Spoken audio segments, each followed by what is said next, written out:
Hello, నేను doctor Vijayabharathi, fertility specialist, విజయ fertility centre, Godavarikhani, Mancherial.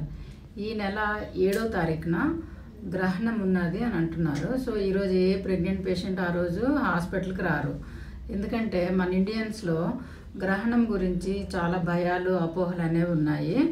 ఈ గ్రహణం రోజు ప్రెగ్నెంట్ పేషెంట్స్ బయటికి రాకూడదు అంటారు, స్ట్రెయిట్గా పడుకోవాలంటారు, రోజంతా గ్రహణం అయ్యేంత వరకు ఫాస్టింగ్ చేయాలంటారు, మళ్ళీ గ్రహణం అయ్యేంత వరకు అసలు కదలకుండా స్నానం చేయకుండా ఉండాలని అంటారు. ఈ రోజంతా ప్రెగ్నెంట్ పేషెంట్స్ తినకుండా ఉంటే దానివలన డీహైడ్రేషన్ అయ్యి గ్లూకోజ్ లెవెల్స్ తగ్గిపోయి బేబీకి కానీ మదర్కి కానీ ఏదైనా ప్రాబ్లం అయ్యే ఛాన్స్ ఉంటుంది కదా.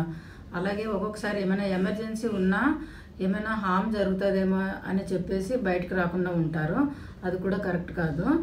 సైంటిఫిక్గా అయితే గ్రహణం వలన ఏమైనా బేబీకి కానీ మదర్కి కానీ అవుతుంది అని అయితే ఎక్కడా ప్రూవ్ చేయలేదు. సో ఏమైనా ప్రాబ్లం ఉన్నా మీరు హాస్పిటల్కి రాకుండా ఉండొద్దు, ఓకేనా.